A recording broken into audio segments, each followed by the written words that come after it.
everybody, and welcome back to RobMotive. Real quick, if you haven't subscribed before, go ahead and click that subscribe button and check out my new channel. It's about the Toyota Tundra. I just bought it recently. There'll be a link down below if you want to check it out. Awesome truck. But I'm out here cruising around in my 2023 Toyota Tacoma. We all know that 2024 is coming, right? And it's going to be chock full of safety junk. Why do I say that? Well, I've bought two new Toyota products recently, the Tundra and the Prius. By the way, I have a Prius channel. It's called Hybrid Now, if you want to check that one out too. Get all this publicity stuff out of the way. But in those two new vehicles, you've got all kinds of safety stuff. And you know, we're going to have that in the Toyota Tacoma. You've got lane departure, collision avoidance, people that could be around you that set all kinds of bells and whistles off, particularly in the Toyota Prius. They went crazy with that car. They even put sound into it so that when you're going below 20 miles an hour, where somebody could be walking around you like a soccer event, a baseball game, maybe the grocery store, whatever, people can actually hear the vehicle because it is a hybrid, as one version of the new Toyota Tacoma is going to be, and it doesn't make any noise. When you're driving slow, it operates off of the battery, so there's no engine running other than the tires rolling over pebbles and gravel and stuff on the road. You can't hear anything. And I've got to think they're going to put that in the upcoming Toyota Tacoma as well. You know, there's been a lot of people out there concerned about the sound of the new Tacoma, that it's going to be really quiet. You're not going to hear anything. Not that you get much out of the V6 anyway. I mean, you don't get any grumbly sounds out of it, but you can hear an engine running. I mean, I can hear it running right now. I don't hear that when I'm driving around in the hybrid Prius. So we're going to have that, another safety feature. It also honks at you. It's very interesting. When I pull into the garage, I have a lift and I have the columns or the poles. And when I get close, which I do every time I pull in because it's tight parking, my car honks at me. The first time it happened, I about went through the roof. You know, I didn't know what was going on. What's this honking? Is somebody behind me in my own driveway? I didn't know. And then I realized it's a safety feature that only is audible inside the car. It doesn't honk outside. I tested it.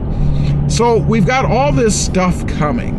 You know, I turn everything off that I can. I mean, most everything I think that's in that car, as well as in this truck, what little we have now, and we do have some safety junk, I turn it off, right? Because I don't want all that stuff.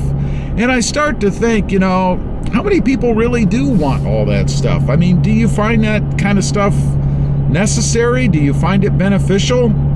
Do you even consider, you know, that kind of thing when you're looking at a new vehicle? In other words, if it doesn't have all this safety junk on it, would you buy something else? Would you turn away from that vehicle because it doesn't have all that junk in it? I don't know. For me, no. I would prefer it not have any of that kind of stuff because of a couple reasons. One, I just find it annoying. You know, when I go out and I drive, I want to just drive the vehicle. I don't want the vehicle yelling at me and telling me what to do. It's a sense of freedom, I guess. When you're out on the open road, you just want to experience the road and drive. If I start to drift a little bit left, I don't need the car starting to make noises or the steering wheel starting to nudge me back over a little bit. I don't like that kind of stuff. And as I said, it's certainly nothing that would deter me from buying a new vehicle. I don't look for those things. Matter of fact, I never even ask.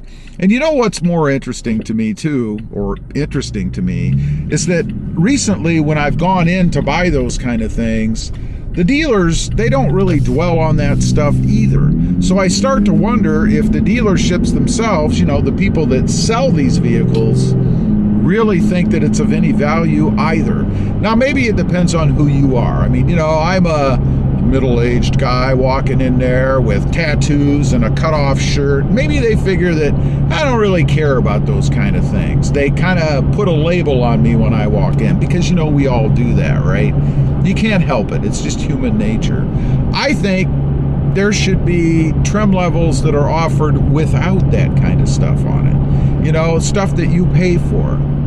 The other thing that concerns me about having all that junk is the reliability of it. I mean, you know that sensors and things are going to go bad. They're going to be faulty. How sensitive are they? Everything has a tolerance, right? So are you going to be one of those unlucky people who gets a sensor that's really, really precise? In other words, when I drive past a leaf on the road, is it going to start alerting me and telling me that there's something on the road? I don't want to know. I don't care if there's a leaf on the road. And if I run over it, so be it. Now, it's not to say that the safety things don't have benefits. Of course they do. I mean, if there is a little kid behind you when you're backing up, you want to know that little kid is behind you, and you certainly want to be alerted that he's there, or she, for obvious reasons, right? I mean, there is a place for it. But I start to wonder, you know, except for that kind of thing, how far are we going to go? What generation are we in where we worry about everything? You know, it started several years ago for me. It started when people started wearing helmets, riding bicycles.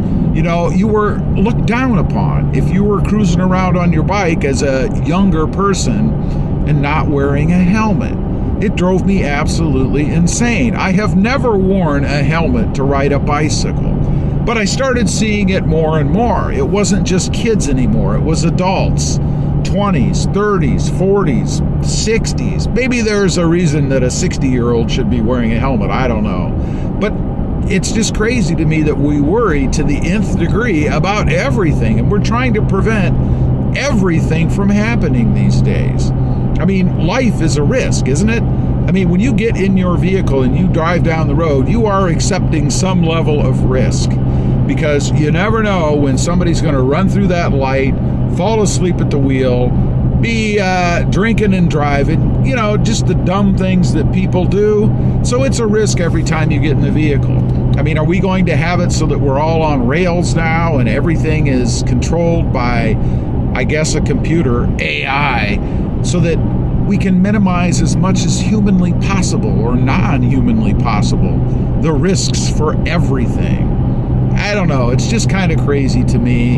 And we're going to have it stuffed down our throats on this new 2024 Tacoma. Unfortunately, it's going to be full of the latest and greatest and most invasive safety stuff that's out there. It's too bad. I'm not looking forward to that kind of stuff. And you know there's going to be a day coming where there is no button or setting you can change to get rid of it. It's going to be mandatory. It's going to be on every vehicle that we drive. That'll be a sad day, much like it was when people started wearing helmets as a normal thing on 10-speed bicycles. Crazy to me. Anyway, leave a comment and be honest. This is anonymous, right? Do you really want all this stuff? Do you value any of it? And does it matter to you when you're looking for that new vehicle? It has to have that stuff on it, or you're going to go to something else. I'd just be curious to know. Thanks for watching. Stay safe out there, I guess. Bye.